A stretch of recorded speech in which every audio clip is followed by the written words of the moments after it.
அமராவதி ஆற்றை ஒட்டியே பார்த்தீங்கன்னா உங்களுக்கு ஒரு ஏக்கரா தென்னந்தோப்பு சேலுக்கு வந்திருக்குதுங்க.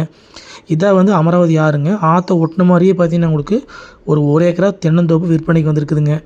இந்த ப்ராப்பர்ட்டி பார்த்தீங்கன்னா உங்களுக்கு Udumalaipettai to Dharapuram main road வந்துங்க. கரெக்டாக ஒரு 1.5 கிலோமீட்டரில் கள்ளி வலசுங்கிற ஏரியாவில் இந்த தோப்பு அமைஞ்சிருக்குதுங்க. இதான் அமராவதி ஆறுங்க. ஆற்றுலேருந்து பார்த்தீங்கன்னா உங்களுக்கு ஒட்டின மாதிரி தென்னந்தோப்பு அமைஞ்சிருக்குதுங்க. ஊரடியிலே வந்து தோப்பு வந்துருங்க. இதான் வந்து உள்ளே வர்றதுக்கான வழிபாதைங்க. தடத்தோட அகலம் பார்த்தீங்கன்னா உங்களுக்கு ஒரு 16 அடி அகலம் வருங்க. தார் ரோட்லேருந்து பார்த்தீங்கன்னா உங்களுக்கு 180 மீட்டருக்கு வந்து உள்ளே வர்ற மாதிரி இருக்குங்க. மெயின் ரோட் வந்து 1.5 கிலோமீட்டர் வர்ற மாதிரி இருக்குங்க. மரம் எல்லாமே நாட்டு மரங்க, நல்லா காப்பு இருக்குதுங்க. ஒவ்வொரு மரம் பார்த்தீங்கன்னா உங்களுக்கு இதே கண்டிஷன் நல்லா காப்பு இருக்குதுங்க. தென்னை மரத்துக்கு வயசுன்னு பார்த்தீங்கன்னா உங்களுக்கு ஒரு 30 வயசு பக்கம் ஆச்சுங்க. எல்லாமே நாட்டு மரங்க. நம்ம வாங்கி பக்க கண் போட்டுக்கிற மாதிரி இருக்குங்க. எல்லா மரம் பார்த்தீங்கன்னா உங்களுக்கு ஒரே வயசுடைய நாட்டு மரங்க. அமராவதி ஆறுங்க. ஆற்று ஒட்டியே வடவரமாக வந்து தோப்பு அமைச்சிருக்குதுங்க.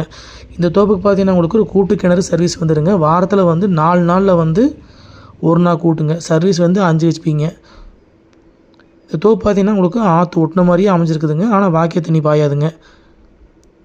தண்ணீர் பற்றாக்குறையே எந்த காலத்துக்கு வராதுங்க. இந்த ப்ராப்பர்ட்டி வந்து உடுமலைப்பேட்டையிலேருந்துங்க ஒரு 25 கிலோமீட்டரும், தாராபுரத்துலேருந்து வந்தீங்கன்னா ஒரு 16 கிலோமீட்டர்லேயும் வந்து தோப்புக்கு வர்ற மாதிரி இருக்குங்க. சூலூர்லேருந்து 77 கிலோமீட்டருங்க. பொள்ளாச்சிலேருந்து 52 கிலோமீட்டருங்க. ரேட் பார்த்தீங்கன்னா உங்களுக்கு ஒரு ஏக்கர் வந்து மொத்தமாக வந்து 60 லட்ச ரூபா கேட்குறாங்க. திருப்பூர்லேருந்து வந்தீங்கன்னா 65 கிலோமீட்டர் வர மாதிரி இருக்குங்க. தாராபுரத்துலேருந்து வந்தீங்கன்னா உங்களுக்கு 16 கிலோமீட்டர் தோப்புக்கு ரீச் ஆகிடலாங்க. எல்லா மரத்துக்கும் வயசு பார்த்தீங்கன்னா உங்களுக்கு ஒரு 30 வயசு பக்கம் ஆச்சுங்க. எல்லா மரமே நாட்டு மரங்க.